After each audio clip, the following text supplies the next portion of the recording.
सभी को नमस्कार। आज हम आदिकाल की कुछ फुटकल रचनाओं के बारे में बात करते हैं। ये जो कुछ रचनाएं हैं वो डॉक्टर नगेंद्र द्वारा संपादित हिंदी साहित्य का इतिहास में आदिकालीन स्वतंत्र साहित्य नाम से संकलित हैं, और जो शुक्ल जी द्वारा रचित हिंदी साहित्य का इतिहास है उसमें ये कुछ फुटकल रचनाओं के नाम से आदिकालीन फुटकल रचनाएं नाम से संकलित की गई हैं। तो यहाँ पे हम 3 रचनाओं की बात करेंगे। एक रचना है जयचंद प्रकाश, जिसके जो लेखक हैं वो हैं भट्ट केदार, और दूसरी जो रचना है वो है जय मयंक जस चंद्रिका, जो कि मधुकर कवि द्वारा रचित मानी जाती है। 1186 ईस्वी में मधुकर कवि द्वारा रचित मानी जाती है। हालांकि ये दोनों ही जो रचनाएं हैं वो वर्तमान में उपलब्ध नहीं हुई हैं। एक दयाल दास सिंघायज नामक विद्वान हुए, उन्होंने एक जो रचना लिखी थी राठौड़ारी ख्यात।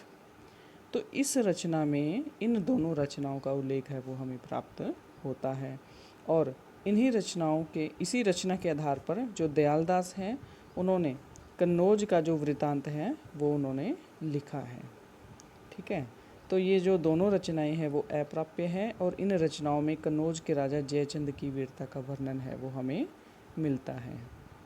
राठौरारी ख्यात में ये जो ग्रंथ है जो कि दयालदास सिंघायज द्वारा रचित हैं, यह बीकानेर के राज पुस्तक भंडार में सुरक्षित है। हमारी जो तीसरी रचना है वो है वसंत विलास। ठीक है, तो तीसरी जो इम्पोर्टेंट रचना है आदिकाल की वो है वसंत विलास, और इसके जो लेखक हैं वो उनके बारे में कोई भी जानकारी अभी तक प्राप्त नहीं हो पाई है। और इस रचना का जो विशेष तथ्य है उस पर हम बात करते हैं कि यह जो रचना है वसंत विलास, ये श्री केशवलाल जो हर्षादराय ध्रुव हैं इसके प्रथम संपादक थे। कौन? यह जो रचना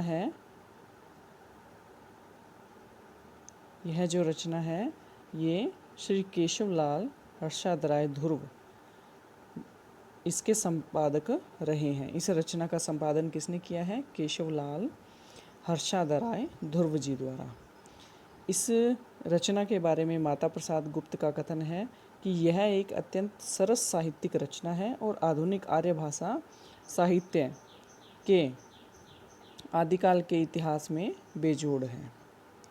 यह रचना सर्वप्रथम 1952 ईस्वी में हाजी मोहम्मद स्मारक ग्रंथ में प्रकाशित हुई थी। यानी कि ये जो रचना है इसके लेखक हैं वो अज्ञात हैं, और ये रचना है वो हाजी मोहम्मद स्मारक ग्रंथ में 1952 ईस्वी में प्रकाशित हुई थी।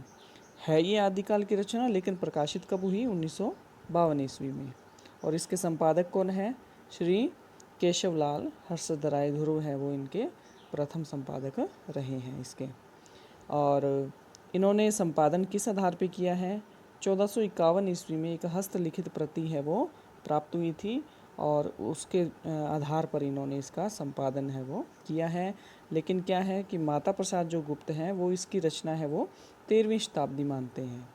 देखो, 1451 ईस्वी में जो हस्तलिखित प्रति मिली थी उसके आधार पे केशवलाल जी ने इसका संपादन किया था, लेकिन जो डॉक्टर माता प्रसाद गुप्त हैं वो इसे 13वीं शताब्दी की रचना मानते हैं। ठीक है, ये जो रचना है इसमें कुल 84 दोहे हैं, और इसमें वसंत और स्त्रियों पर वसंत का जो विलासपूर्ण प्रभाव पड़ता है उसका मनोहारी चित्रण है वो मिलता है।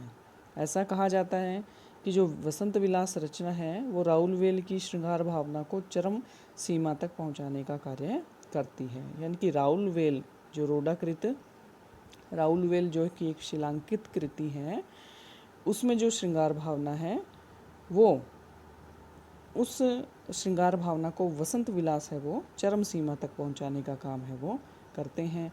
इस रचना में एक और तो कोकिल कुंजन दिखाया है, और दूसरी ओर जो पति युक्ता युवतियां हैं उनका विलास है वो चित्रित किया गया है।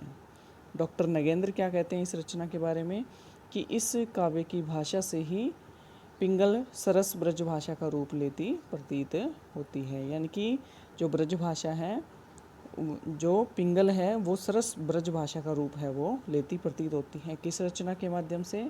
वसंत विलास के माध्यम से। तो ये हमारी प्रामाणिक और सटीक जानकारी है इन 3 ग्रंथों के बारे में जो कि आपके सामने प्रस्तुत है। अगर अच्छी लगे तो इस वीडियो को लाइक करें, कमेंट करें। धन्यवाद।